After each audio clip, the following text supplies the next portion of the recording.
Hello बच्चों, आज मैं आपकी पाठ्य पुस्तक आकृति के पाठ तो जीवन का लक्ष्य पाठ का पाठन करूंगी। तो आपको मेरे साथ साथ इसका पाठन करना है और अच्छे से समझना है। तो चलिए शुरू करते हैं। सफलता, यह शब्द सुनते ही तन मन में प्रसन्नता का संचार हो जाता है। फिर चाहे बच्चा हो या बूढ़ा, सबके चेहरे एक समान खिल उठते हैं।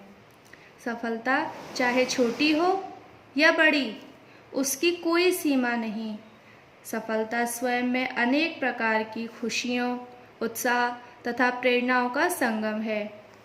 सफलता पाने के लिए भी किसी विशेष प्रयत्न से अधिक आवश्यकता है, यह तय करने की कि आखिर हम किस क्षेत्र में सफल होना चाहते हैं।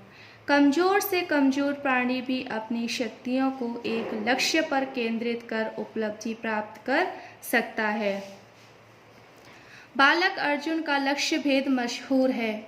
उन्होंने पेड़ पर रखी लकड़ी की चिड़िया की एक आंख को लक्ष्य मानकर धनुष से बाण छोड़े। निरंतर टपकने वाली झरने की बूंदें भी शिलाओं का सीना चीर देती है। सब शक्तियों को एक ओर लगाने से सफलता स्वयं ही हमारे चरण चूमेगी। कल्पना कीजिए उस यात्री की जिसकी कोई मंजिल नहीं, बस स्टैंड पर खड़ा वह यात्री और विभिन्न दिशाओं की ओर ले जाती असंख्य बसें, उसे रेगिस्तानों, कश्मीर की वादियों, सागर की उठती गिरती लहरों, असम की हरी भरी पहाड़ियों, पंजाब के लहलहाते खेतों, गंगा यमुना के तटों और न जाने कहां-कहां तक ले जा सकती हैं। परंतु क्या एक समय पर वह जगह हर जगह जा सकता है? जाने के लिए उसे एक मंजिल चुननी होगी।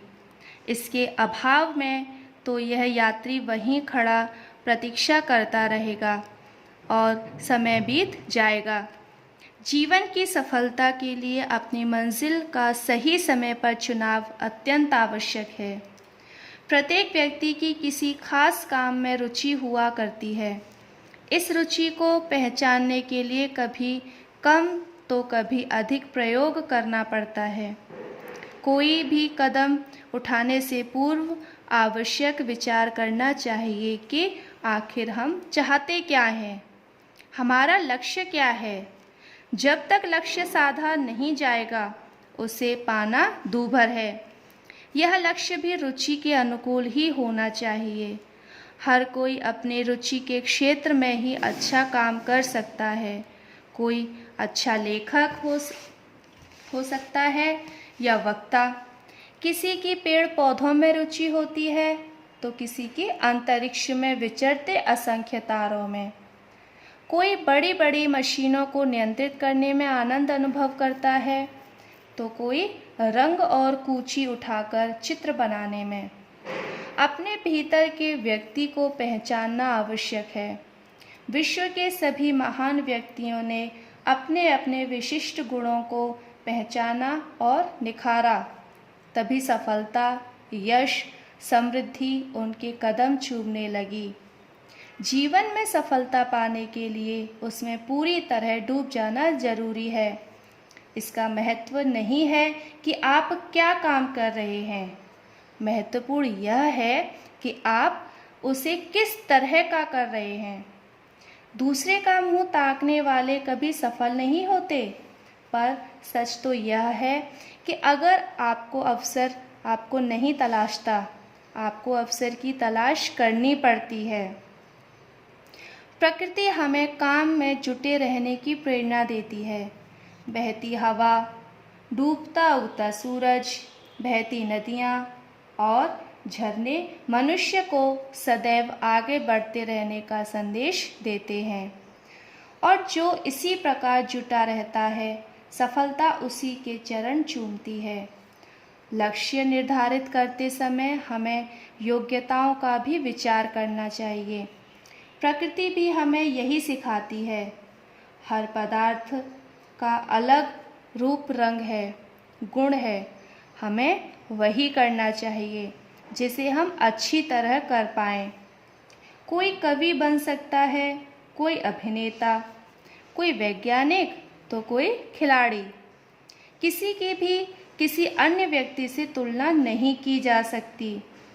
प्रत्येक व्यक्ति की रुचियां एवं योग्यताएं भिन्न भिन्न होती हैं। संसार के जो व्यक्ति अपने जीवन लक्ष्य मानवता को आधार बनाकर चुनते हैं वे महान होते हैं। उनके विचार और काम समय की सीमा पार कर अमर हो जाते हैं। वे अन्यों के लिए प्रेरणा स्रोत बन जाते हैं। ऐसे व्यक्ति दृढ़ निश्चय और आत्मविश्वास से भरे होते हैं। उनके चरित्र की आभा उनके मुख पर झलकती है। जो व्यक्ति दूसरे की सलाह पर स्वयं निश्चय की दिशा को त्याग देता है, जो क्षण क्षण में विचार बदलता है, ऐसा व्यक्ति संसार में कोई महान कार्य नहीं कर पाता। हल्के हवा के झोंके भी जिस वृक्ष को गिरा दें, वह किसी को फल फूल क्या देगा। बड़ी बड़ी आंधियों को झेलने का साहस रखने वाले वृक्ष ही दूसरों की भूख दूर करते हैं। किसी का आश्रय स्थल बनते हैं। जो व्यक्ति दूरदर्शी है, अपनी सूझबूझ से आने वाली परिस्थितियों पर सोच विचार कर कदम उठाता है, उसे बड़ी से बड़ी बाधा भी नहीं हिला पाती। वह हिम्मत नहीं हारता और हर दिशा में सफलता पाता है। लक्ष्य सिद्धि का मुख्य आधार परिश्रम है। संकल्प दृढ़ हो तो क्या नहीं हो सकता। ताजमहल जैसी कलात्मक भव्य इमारत बन सकती है। चीन की सैकड़ों मील लंबी दीवार, मिस्र के महान पिरामिड मनुष्य के पक्के इरादे तथा मेहनत के ही परिणाम हैं। पक्के इरादे के धनी लोग ही एवरेस्ट की चोटी पर विजय पताका फहरा पाए, अटलांटिक महासागर को लांघ पाए और चांद तक पहुंच सके। मेहनत की पूंजी हम सबके पास है। उसका अधिकाधिक प्रयोग कर हम भी अपना जीवन सफल बना सकते हैं। यदि श्रम पूर्वक पसीना बहाओगे तो सफलताएं मुस्कुराकर गले लगाएंगी। लक्ष्य ही मंजिल बन जाएगा और जीवन सफल हो जाएगा। तो बच्चों, ये था हमारा पाठ जीवन का लक्ष्य। तो इस पाठ से हमें ये सीखने को मिलता है कि हमें अपने जीवन में अगर कुछ करना है तो हमें एक लक्ष्य निर्धारित करना होगा कि हमें अपने जीवन में आगे क्या बनना है या क्या करना है अपने जीवन में। तो जैसे इसमें दिया था ना कि एक व्यक्ति बस स्टैंड पर खड़ा है और उसको ये नहीं पता है कि उसको किस दिशा में जाना है, कहाँ जाना है। अब बसें तो बहुत सारी चलती हैं, लेकिन जब उसको ये नहीं पता है कि उसको कौन सी दिशा में जाना है, तो वो वहीं खड़ा रहेगा, सोचता रहेगा कि मुझे किस दिशा में जाना है। तो ऐसे ही तो उसको अपनी मंजिल ही नहीं मिलेगी कि उसको किस मंजिल पर पहुंचना है। तो बच्चों, जीवन के लक्ष्य से हमें जीवन में आगे बढ़ने का, कुछ करने का अवसर मिलता है। तो हमें जीवन का एक लक्ष्य बनाना होगा कि हमें अपने जीवन में क्या बनना है। किसी को वैज्ञानिक बनना होता है, किसी को अभिनेता बनना है, तो किसी को चित्रकार बनना है। तो अब हमें अपने जीवन का एक लक्ष्य निर्धारित करना होगा, तभी हम अपनी जीवन में आगे अपनी किसी मंजिल पर पहुंच पाएंगे। ठीक है। तो हमारे इस पाठ में आपका जो गृह कार्य है, जो भी कठिन शब्द आए हैं, उन सारे कठिन शब्दों को आपको अपनी कार्य पुस्तिका में सुंदर लेख में लिखना है। ठीक है बच्चों, बाय।